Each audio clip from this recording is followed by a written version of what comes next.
when I showed the diagram of the Uchat Eyaku, which is connected to Ra, and its connection to different things like touch, taste, also depth perception, meaning what they give us as the five senses is really one. Tasting is touching, touching is tasting, we see because of touch, we smell because of touch. Other senses, depth perception is a sense, a sense of space. We can sense space, we can sense distance, we can also sense time. We have a sense of time, even though that is because of the movement of the heavenly bodies, it's relative to that in their cyclical movements. But, they don't teach you about a sense of beyond touching, tasting, hearing, feeling, etc. Or hearing is from touch as well, Very minute particles are beating on your eardrum, that's why you hear. And that beating on the eardrum can only happen with touch. So most of the senses that they give you is all touch. The five senses, smell, once again, touch, hearing is touch, taste is touch, seeing is touch. But we touched on the other senses that was important for experiencing a fuller life. Now, when they're speaking of the evolutions of Ra, evolution in the language is kepera. Kepera means to improve, means to make something better. That's what kepera means. And kepera is seen as the soul of the Creator. It's seen as the psyche of the Creator, the creators of the universe. Now what they're doing is a very advanced Kabbalistic way of explaining vast amount of information by simplifying it through concepts like experience and evolution. But in the text it says, my name is Osir Resh. Resh means resurrected. Because there's already been an infinite amount of universes created, and infinity is your ability to maintain a numerical value in counting. So infinity is relative to how big you are, how much memory you can hold. So what's infinite for one being is not infinite for another. But then there is an absolute infinity in the sense that it doesn't end. Space, matter, consciousness, experience, it's infinite.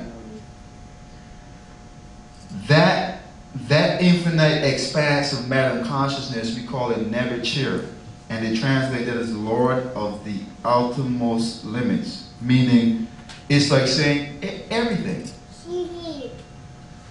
Because it was necessary for us not to have concepts in our mind that we couldn't grasp. This is another way that they facilitate mental illness amongst people in Western civilizations. Most people, especially those who decide to leave the comfort of what they already know and take a journey into the unknown, they become very mentally ill because they've been traps laid for them.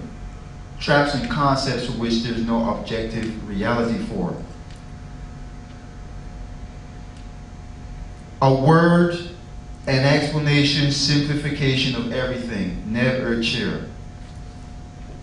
But as a creator now, it says, my name is Osir. That's the identity of the creator. Osir represents unity. One of the major things that Osir represents is unification. Because unification is critical to improve things. Very simple and practical. If you're going to improve something, you're not going to do it by yourself. You're going to need help. That's where the wisdom of love comes out of. In the realization you can't go anywhere in life without gathering people with you, without gathering with other people. And now further in the text now it says, and I laid a foundation in divine law, in Ma'ah. Ma'ah is in the language of the Kamau when you end something in T, it's feminine. So ma'at is like the feminine wisdom relative to ma'at. So you lay a foundation. Ma'at and ma'at is that type of love that deals with being rational, relativistic thinking, equational thinking, which is another thing that a lot of people don't learn. If you listen to people, a lot of people don't complete their sentences. You know, when you sharpen your intellectual capacity and you listen to people, they don't complete their sentences. You know, this is the educational system. It's not their fault. And that's also what they deal with. Now, Ma'at's husband, Tehuti, you know, he pioneered language. Language as a tool for love. How you express yourself, not just in speaking, but how you say it and why you say it. And this is where it becomes overwhelming that the central theme and doctrine in this culture is love, because it talks about Tehuti being the heart of Ra. And the last time I checked, the heart is associated with love. When you're doing things from your heart is what they speak of in the text. Like Ptah says, what comes off of my tongue emanates from my heart. The intention behind what I'm doing, what I'm saying, the purpose is love. So Ptah is called the Lord of Ma'at, because Ma'at is love. And then you see in the judgment, your heart is weighed against the feather of Ma'at. They're speaking about love. You know, love as being balanced, love as being fair, love as being just.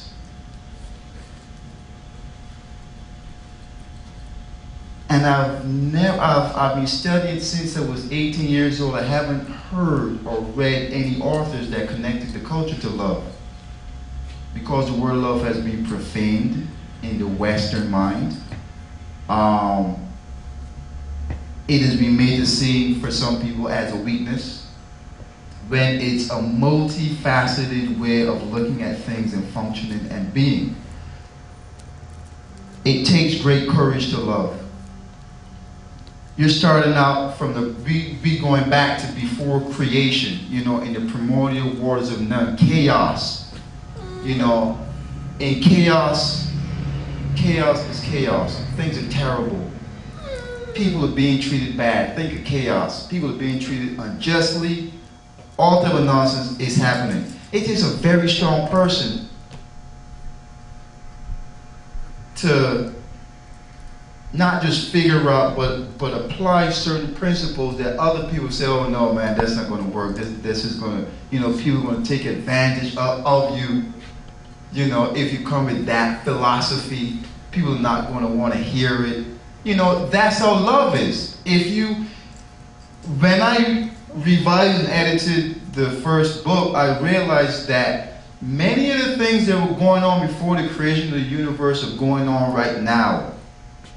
The same nonsense that was going on, the same reason for creation is going on right now.